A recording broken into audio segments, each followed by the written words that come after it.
Hey up everyone, how's it going, and welcome back to another video. And in today's video we've got some GPUs to test. It's been so long since I've tested a GPU which wasn't my 1080 Ti. I think the last one was a GTX 780, which was back in March I believe. And it's been a while and I'm glad to be testing GPUs again.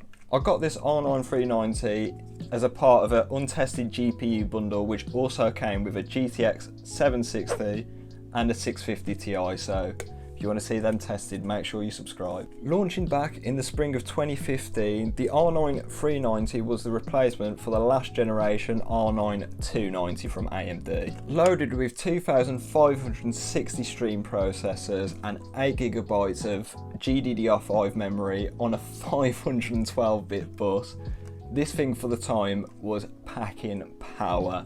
This thing was quite powerful for 2015. Launching at an MSRP of $329 US, this thing actually launched for the same price as the GTX 970 from Nvidia. I've tested that graphics card, make sure you watch that. However, they are quite close in performance from what I've seen on the internet, and you won't be getting any of that 3.5 gigabytes malarkey with this, as this has 8GB of video memory. The specific model I've got today is the XFX dual dissipation, and it comes with a slight overclock from the factory at 1015 MHz, and it's got a 6000 MHz clock on the video memory. XFX recommend you to have a 600 watt power supply to juice this up, and you juice it up through a 6 and an 8 pin connector on the GPU. Getting into the benchmarking today, I've not touched the graphics card at all settings wise, so it's still running out of the box settings, and it's been tested on my personal gaming PC with a Ryzen 9 3950X, 32GB of Corsair Dominator Platinum running at 3200 MHz in dual channel.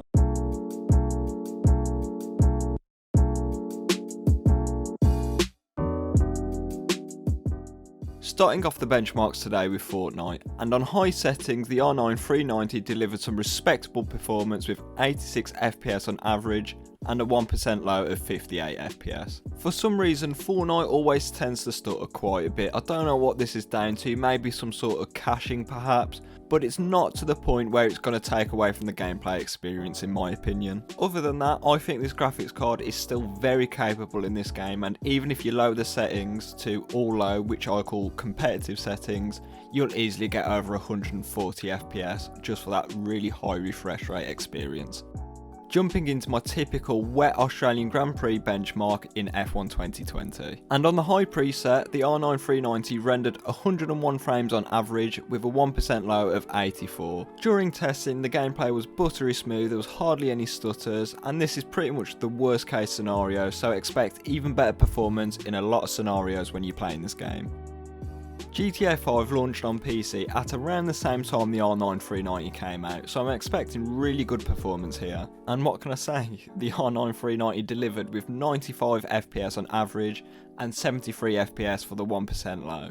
This was achieved on the high settings with 2x MSAA and no advanced settings. This was all done in my custom benchmark where I drive around Los Santos for a bit and then go into the countryside, so there's an overall average of how the game would perform. If you're aiming for 60 FPS on average, you could always increase some settings, maybe increase it to very high or increase the MSAA up to 4x for that extra sharpness. But yeah, either way, really solid performance here. From my experience, Assassin's Creed Valhalla is a particularly demanding game, especially on older hardware. On the medium preset with high textures, the R9 390 squeezed out 48 FPS on average along with a 1% low of 34 FPS. This isn't the best performance in the world, but at least it's playable. I'd recommend watching Hardware and Box Optimization Guide, which will give you a best performance to quality gameplay experience.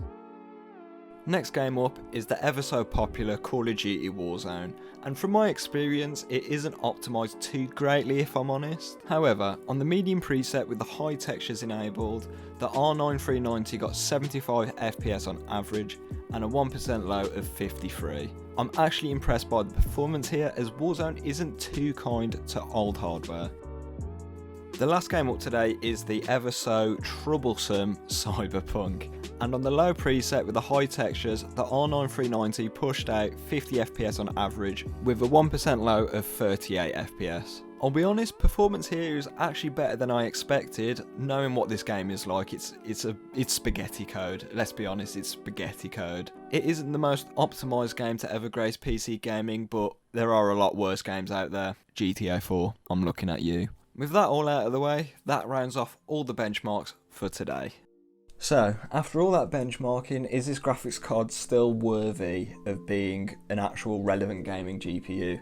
And yes, at 1080p, especially in esports games and slightly older AAA titles, this thing still is pretty good. One of the big nice to haves on this graphics card is the 8GB of frame buffer. As I said, you don't get any of that 3.5GB malarkey on this, a full 8GB.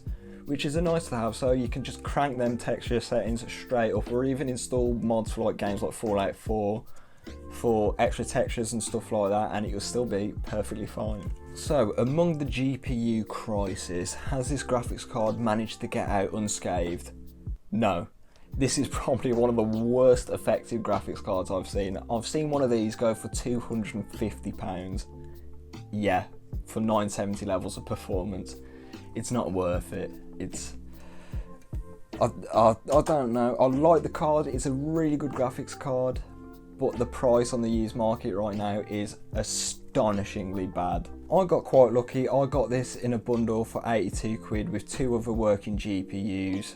There's not a lot of luck going around in the GPU market right now, but I wouldn't pay anything over 120 quid just for this one graphics card. 100 quid is probably what you want to be spending on it. Don't spend these stupid scalper prices, because if no one buys graphics card at them prices, they will eventually come down, but people will still buy overly inflated GPUs for whatever reason. I don't know why. But yeah, I'm ranting, so I'm going to leave the video here. So if you like this video, like it and subscribe for future content, and I'll catch you in the next one.